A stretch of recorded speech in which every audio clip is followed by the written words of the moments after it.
वासुदेव सुतं देव कंसचाणूरमर्दनं देवकी परमानन्दं कृष्णं वन्दे जगद्गुरुम्।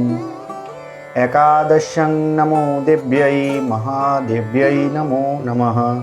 पराविद्या देहि नित्यं सर्वविद्या नमोऽस्तुते। नारायणं नमस्कृत्यं नरं चैव नरोत्तमं देवीं सरस्वतीं व्यास ततो जयमुदीरये। आज আমরা একাদশী শৃঙ্খলা মাহাত্ম্যের মধ্যে ভাদ্র মাসের কৃষ্ণপক্ষের যে একাদশী সেই একাদশীর সম্বন্ধে কিছুটা আলোচনা করব। তো চলুন জেনে নিই এই একাদশী সম্বন্ধে। এই একাদশী ব্রহ্মবৈবর্ত পুরাণে বর্ণিত রয়েছে। এই একাদশীর মাহাত্ম্য শ্রবণ এবং পাঠ করলে অশ্বমেধ যজ্ঞের ফললাভ করা যায়। এই একাদশীতে দেবী একাদশী অন্নদা নামে বিখ্যাত এবং এই একাদশীতে ভগবানের স্বরূপটি হলো ঋষিকেশ মূর্তি। ভগবানকে এই একাদশীতে ঋষিকেশ মূর্তিতে আমাদের পূজা করতে হবে। এবং এই একাদশী করার মাহাত্ম্য যেমন অন্যান্য একাদশীগুলির মতন রয়েছে, সেই রকম এই একাদশী পালন করলে আমরা ভোগ ঐশ্বর্যও প্রাপ্ত হতে পারি। সেই জন্য এই একাদশীর নাম অন্নদা, যিনি অন্ন প্রদান করেন। তো চলুন এবারে আমরা জেনে নিই এই একাদশীর মাহাত্ম্য সম্বন্ধে। যুধিষ্ঠির মহারাজ ভগবান শ্রীকৃষ্ণচন্দ্রকে জিজ্ঞাসা করলেন যে, হে প্রভু, আপনি দয়া করে বলুন ভাদ্র মাসে কৃষ্ণপক্ষে একাদশী কি নামে বিখ্যাত তা জানতে আমার বড়ই কৌতূহল জন্মাচ্ছে। তদুত্তরে ভগবান শ্রীকৃষ্ণচন্দ্র বললেন, হে রাজন, আমি সবিস্তারে বর্ণনা করছি, তুমি শ্রবণ করো। ভাদ্র মাসে কৃষ্ণপক্ষের একাদশী অন্নদা নামে জগতে বিখ্যাত। আপনি একাগ্রচিত্রে এই একাদশীর মাহাত্ম্য শ্রবণ করুন, আমি বর্ণনা করছি। যিনি ঋষিকেশের অর্চনপূর্বক এই ব্রত পালন করেন তিনি সর্বপাপ থেকে মুক্তি লাভ করেন। এই একাদশীতে আগেই বলা হয়েছে, এই একাদশীতে দেবতা হলেন ভগবানের বিশেষ ঋষিকেশ মূর্তি। এমনকি এই ব্রতের নামমাত্র শ্রবণ করলে সমস্ত পাপ থেকে মানুষ দূরীভূত হতে পারে। এই ইহলোক এবং পরলোকের মঙ্গলের জন্য ইহার ন্যায় শ্রেষ্ঠ ব্রত আর দ্বিতীয় নাই। এই প্রসঙ্গে পুরাণে একটি কাহিনী বর্ণনা আছে, শ্রবণ করো বলে ভগবান যুধিষ্ঠির মহারাজকে বলতে লাগলেন। পুরাকালে হরিশ্চন্দ্র নামে একজন একনিষ্ঠ সত্যবন্ধ রাজ চক্রবর্তী একজন নরপতি ছিলেন। আমরা প্রত্যেকেই এই হরিশ্চন্দ্রের দানবীর হরিশ্চন্দ্রের রাজার কথা আমরা প্রত্যেকেই জানি। যা যদি আমরা সপ্তপুরীর মধ্যে একটি বিখ্যাত পুরী যা হচ্ছে কাশী, সেই কাশীতে তার নামে একটি বিশেষ ঘাটও রয়েছে, হরিশ্চন্দ্র ঘাট। তো সেই রাজা হরিশ্চন্দ্র, দানবীর রাজা হরিশ্চন্দ্রের কথা এখানে উল্লেখ করলেন ভগবান গোবিন্দ। পূর্বজন্মের কর্মফলের জন্যে রাজ্যভ্রষ্ট হয়ে পথে পথে ভ্রমণ করতে লাগলেন। তিনি রাজ চক্রবর্তী সম্রাট ছিলেন, অর্থাৎ পর্বত থেকে শুরু করে হিমালয় থেকে শুরু করে সমুদ্র পর্যন্ত সমস্ত জায়গাটাই তারই কিন্তু রাজত্বের মধ্যে ছিল। কিন্তু একদিন কোনো এক সত্য রক্ষা করার জন্য হরিশ্চন্দ্র রাজা তিনি সর্বস্ব পরিত্যাগ করলেন বা সর্বহারা হলেন। এই মতন অবস্থায় যে বিশেষ কয়েকটি সময় তাকে অতিবাহিত করতে হয়েছিল, এই সময়টি অত্যন্তই কিন্তু তাকে কষ্ট ভোগ করতে হয়েছিল, সেই কথা এখানে ভগবান বলছেন। কালক্রমে গ্রহবৈগুণ্যে তাহার স্ত্রী পুত্র পর্যন্ত বিক্রয় হয়ে গেছিল। এ প্রসঙ্গে বলা হয় যে তার তখন বিশেষভাবে যে সূর্যপুত্র তার গ্রহের দশা চলছিল। তো সেই কারণবশত তার পুত্র বিয়োগ, স্ত্রী বিয়োগ এই সমস্ত কিছু হয়েছিল, অর্থাৎ তাদের প্রত্যেকের সঙ্গেই তাদের সঙ্গ ছাড়া হতে হয়েছিল।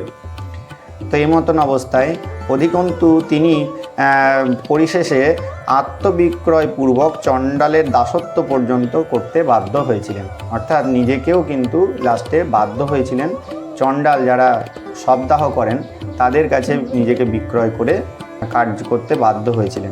যিনি একসময় রাজ চক্রবর্তী সম্রাট ছিলেন, রাজ সিংহাসনে যার উপবেশন ছিল, আজ তিনি কিন্তু এই শ্মশান ভূমির চণ্ডালের দাসত্ব করছিলেন।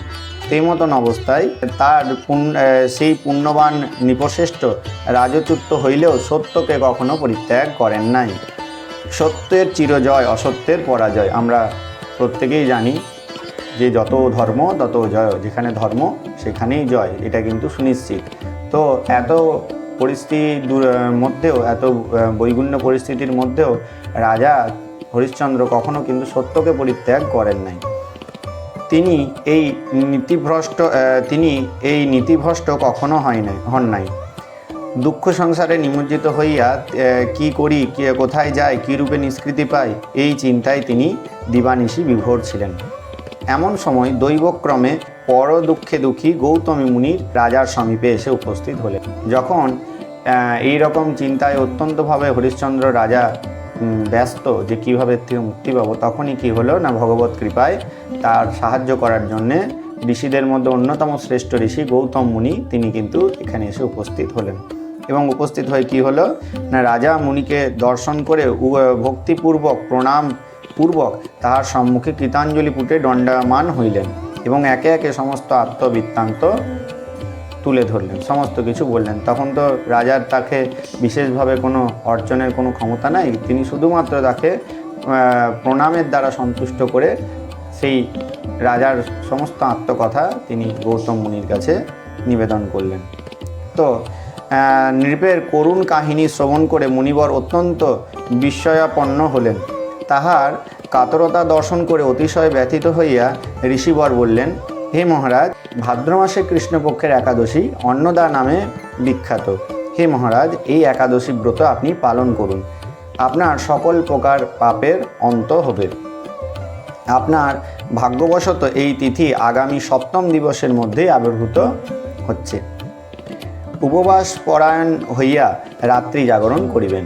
একাদশীর বিধি তিনি সংক্ষিপ্ত আকারে এখানে বলছেন। এই রূপে ব্রত উদযাপনে আপনার পাপ ক্ষয় হইবে। হে নৃপশ্রেষ্ঠ, আপনার পুণ্যের প্রভাবে আমার এখানে আগমন হয়েছে বলে জানিবেন। এ কথা বলিয়া গৌতম মুনি সেখান থেকে অন্তর্হিত হয়ে গেলেন। এই সমস্ত কথা বলে গৌতম মুনি তিনি কিন্তু সেখান থেকে চলে গেলেন। ঋষিবরের উপদেশ অনুসারে সেই ব্রত পালন করলেন এবং তৎফলে তাহার সমস্ত পাপ দূরে হয়ে গেল। আমাদের মনে রাখতে হবে যে ভগবান গীতাতেও বলেছেন যে আমরা যেমন যেমন কর্ম করি সেই অনুসারে কিন্তু কর্মণ্যেবাধিকারস্তু মা ফলেষু কদাচন। ভগবান বলেছেন আমরা যেমন যেমন কর্ম করব সেই অনুসারে কিন্তু আমাদের ফলভোগ করতে হবে। তো সেই জন্যে এই পাপের কারণে, যেহেতু কোনো জন্মের কোনো পাপের কারণে হয়তো হরিশ্চন্দ্র মহারাজার এই দুঃখ ভোগ হচ্ছিল, তো এই একাদশী ব্রত করা মাত্রই কী হলো না, তার সমস্ত যে গ্রহবৈগুণ্য দোষ, সমস্ত দুর্ভাগ্য দোষ সমস্ত কিন্তু তার কেটে গেল।